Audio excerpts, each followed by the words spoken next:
Alright gamers, let's settle this. Are you team rest or team off? It's the debate that's turning PlayStation 5 players against each other. Do you turn your console off or do you put it in rest mode? Earlier today, Sony released information that shocked the PS5 user base. It turns out that the percentage of PlayStation 5 owners who put it in rest mode versus the ones who completely turn off the console is split right down the middle. 50-50. Which team are you? And what are your reasons? In today's video, we're going to go over all the pros and cons of rest mode and the pros and cons of turning your console off. And spoilers alert, this will sort of be dependent on which peripherals and accessories you have. So let's get started. Remember that new Game Hub feature we got back in September? Well, this is surprisingly related to it. In a recent interview with GameFile, Vice President of Product, Game and Player Experience at Sony Interactive Entertainment, Corey Gassaway, shedded some light on how the Welcome Hub UI came to be. He stated that the design behind the Welcome Hub was based on how often PS5 users completely shut off their console. And I quote, "We gained a lot of insights about how players interact with their PS5 system between PlayStations. A small example is we had an internal hypothesis that far more people would put their console into rest mode than fully shut it down each time between their PlayStations. And as it turned out, it was actually about 50-50 between the two options for all of our players. So what that means was for that 50% of our users, when they booted up, if they were in the US, they were landing on our Explore page. Those outside the US would land on their page for the last game they have played." This is very interesting because he's suggesting that your preference is based on your regionality. Players outside the US are way more likely to put it into rest mode. Since my subscribers are only about 21% US and the rest of you are outside the US, does that mean that you're all going to lean towards team rest mode?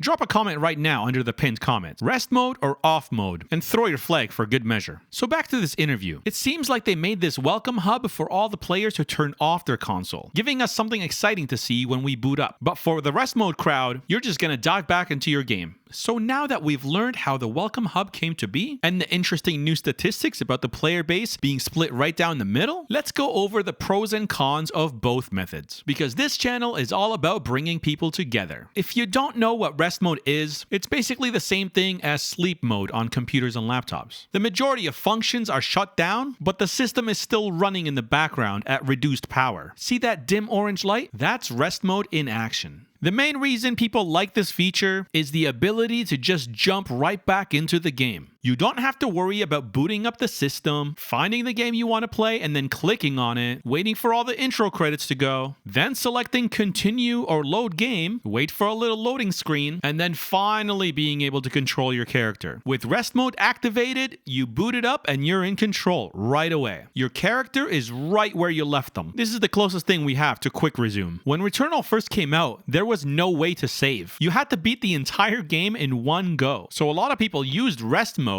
as a makeshift quick save feature. Need to take a lunch or bathroom break and don't want to leave your TV or monitor on? Just put that baby in rest mode. This is super helpful if you got one of those older plasma TVs that burns the image on the screen. You know, if you pause it too long at one section and then you come back and all you see is the map overlaid on every single thing you watch for the next hour. Yeah, those TVs are still kicking around. And I don't think they were meant for gaming. Reason 2, charging your controller. Even though your PlayStation 5 is in a reduced power mode, it still delivers enough power to charge your controller. This is really helpful for people who didn't buy a charging dock. After you're done your gaming, just bring your controller to your PlayStation 5 and plug it in overnight. The next day, when you're ready to play, just unplug it and your wireless controller is fully charged and ready to go. Another great thing to do overnight is downloading games. Some of these games are crazy big, like 100 or over 200 gigs sometimes. Even if you have great internet speeds, downloading a game in the background while actively playing another one will slow it down sometimes, especially if it's an online game. Forget about it. So rest mode comes in clutch. Add a few games to the download queue and just go to sleep. The next day you wake up and you got a couple of new games waiting for you. Thanks PS Plus Extra. Not only does rest mode download and install your games, it also updates the games and the system to the latest version. So no more booting up and having to wait for a long install. Your games are ready to play right when you press the PS button. I know we love talking about downloading, but this is also useful for uploading. So there's a setting in there that lets you auto-upload all your game captures. Uploading a great clip to the cloud cloud while you're gaming is a nightmare. So not only does rest mode download your new games, but it also uploads your saved captures. Wait, let's go back to downloading for a sec. Did you know you could download games with your PlayStation mobile app? That's right, with your PS app, not only can you browse the entire catalog, but if your PlayStation 5 is in rest mode or turned on, you'll see an option to download the game to console. So if you are team rest mode, you're going to bed and you already got your controllers charged. If you find yourself being on your phone, you can choose from your phone which games you want to download overnight. Let's move to the most exciting reason why everyone's using rest mode recently: the PlayStation Portal. Now, unlike other devices, the PlayStation Portal can't play any games by itself. It needs to be connected to your PlayStation 5. I've heard of people playing in hotels while their PS5 is back at home. So obviously, if you have a PlayStation Portal, you're gonna be team rest mode. But remote play is not exclusive to the PlayStation Portal. You just have to download the remote play app. You can play on your phone, tablet, or even desktop computer. If you want to stream and you don't have an Elgato, you can totally use remote play in OBS. It's gonna have a delay, but it works. Remote play obviously works better if you have a better Wi-Fi signal, but it is huge for people who want to play when they're not next to their PS5, or actually are next to their PS5, but their kids or wives or girlfriends want to watch something else on the TV. But this is not a commercial for the PS Portal, so let's get back to rest mode. The main arguments against rest mode is power. A lot of people aren't comfortable just leaving electronics on for a really long time. Some people fear that a power surge from a storm that turns off all your electricity could potentially break your system, or at the very least, maybe corrupt some saved data files. You know when you boot up a game and then it shows you an icon, like if you see this, it's saving the game. Please do not turn off the system if you see this saving icon. Almost every game has that warning, so I'm not surprised that players are a little bit scared. It's been ingrained in us that turning the system off suddenly is not healthy. The second issue when it comes to power is power consumption. So even though Sony and the PlayStation 5 guarantee that the new shiny console uses very, very little power while in rest mode, it's hard to fully trust them and take their word for it. Some users decided to test it out and use their own power meters. Some were happy with the result and others were appalled. Instead of the promised 0.5 watts, some users reported figures as high as 20 and even 40 watts while in rest mode. Now, it's important to note that the 0.5 watt that they advertised doesn't include charging your controllers or being connected to the internet. If you have all those great previously mentioned rest mode features turned on, you're looking at using 10 times the power that was advertised. But these same users experience those power levels even with all those features turned off. So the only way to really know if you care about this stuff is to get a power meter and do it yourself, because it seems like every system is different. Other always on worries were about the LED board or the constant heat fluctuations to the motherboard and if that would cause any long-term damage. Another con of rest mode was an earlier positive, and that's the always connected to the internet part. Now, sometimes for whatever reason, you don't want to connect to the internet and you don't want the latest update of a game. For example, some people have been using this to get a little bit of extra time to beat those games that leave extra. If you're always connected to the internet and your game leaves at 1 o'clock, well, you're going to lose access to that game when it leaves at exactly 1 o'clock. So disconnecting from the internet might give you some extra hours or even days to finally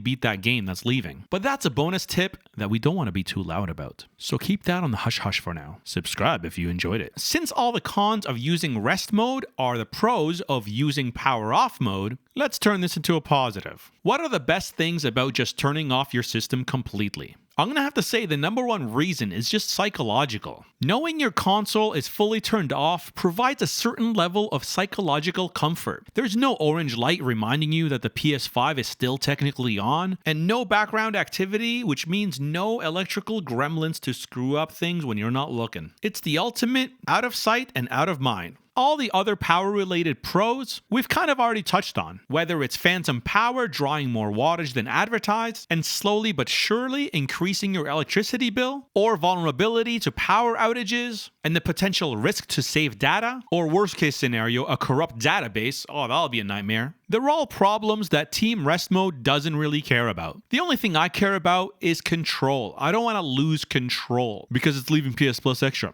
Nah, just kidding. I want to be able to control when to download a game, when to install an update, and when my console should communicate to the internet. So by turning it off, it just provides a peace of mind. Nothing can get in, nothing can get out. All the power is off and I could sleep in peace. The interesting thing about all of this is that Sony assumed everyone would be Team Rest mode, which totally makes sense, considering that they released a $300 portable gaming device that can't play games by itself. They just assumed every single PlayStation player always had it on. In the end, there is no right answer, just what works for you. If you have a PlayStation Portal, you're definitely going to be Team Rest mode. If your parents pay the bill, you're definitely going to be Team Rest mode. The important thing to get from this whole video is it doesn't matter what team you're on, you need to get a surge protector. This is just general advice, but just make sure all your electronic products are protected in the case of a power outage. That's all I've got to say about the topic. I hope it was informative and that you learned something new today. Let me know if you had an electronic device get bricked and share your horror story. I think the PlayStation 5 is a pretty nifty modern tech, so I trust it to have things in place that will protect it from all the scary things that we talked about today. So that wraps up the video. Drop a like for the algo, and until next time, be a friend, and I'll see you again